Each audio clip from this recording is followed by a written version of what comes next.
Assalamualaikum warahmatullahi wabarakatuh. Selamat pagi dan salam sejahtera untuk kita semua. Pada kesempatan kali ini saya akan membahas mengenai korupsi dan masa depan bangsa. Kata korupsi sudah tidak asing lagi untuk kita dengar, karena sekarang kita sering mendengar kata tersebut dari berbagai media. Sebagaimana kita ketahui, korupsi berasal dari bahasa Latin, yaitu corruptio yang bermakna busuk, rusak, dan mengoyahkan. Secara harfiah, korupsi adalah perilaku pejabat publik, baik politis atau politikus maupun pegawai negeri yang secara tidak wajar dan tidak legal itu merugikan negara. Secara harfiah, korupsi adalah perilaku pejabat publik atau baik politisi ataupun politikus maupun pegawai negeri yang secara tidak wajar dan tidak legal memperkaya diri dengan menyalahgunakan kekuasaan publik yang dipercayakan kepadanya. Banyak kasus korupsi yang terjadi di negara kita yang gencar diberitakan di media massa.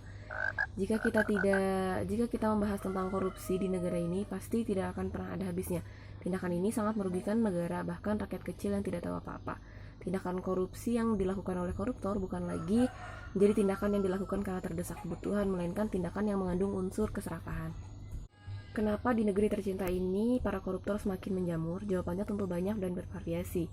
Namun pertanyaan yang tepat itu bagaimana peran kita sebagai mahasiswa dalam melawan korupsi?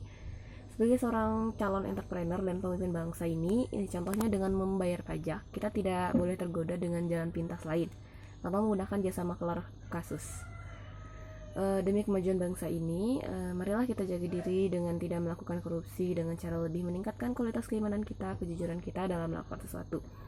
Negara kita ini bisa menjadi lebih baik lagi di masa depan asal kita semua dari sekarang mampu merubah sikap dan keimanan kita menjadi lebih baik, supaya para penerus bangsa ini bisa mencontoh perilaku baik dari penerus.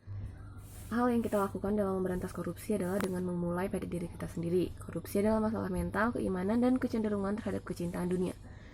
Generasi anak bangsa negara yang baik harus dididik dengan baik dan bukan saja untuk kecerdasan IQ, tapi juga emosional dan spiritual yang tinggi sehingga melahirkan mental dan keimanan kuat dalam melawan korupsi. Negara kita tidak memerlukan orang yang hanya memiliki kepintaran saja, melainkan orang yang memiliki kejujuran dan kepribadian yang besar sehingga tidak mudah terpengaruh oleh orang lain. Seharusnya kita mementingkan kualitas bukan kuantitas. Generasi bangsa yang baik harus dididik dengan baik, tidak perlu mementingkan IQ tetapi emosional dan spiritual yang tinggi sehingga tidak lahir koruptor di masa-masa mendatang. Moral bukanlah ilmu pengetahuan untuk diajarkan. Moral itu adalah budaya dan perilaku hidup yang hanya dapat diwariskan melalui keteladanan. Meskipun apa yang saya sampaikan ini tidak membahana, bukan berarti tidak bermakna. Meskipun korupsi sudah merajalela, bukan berarti negeri ini harus merana. Sekian dan terima kasih. Selamat pagi. Assalamualaikum warahmatullahi wabarakatuh.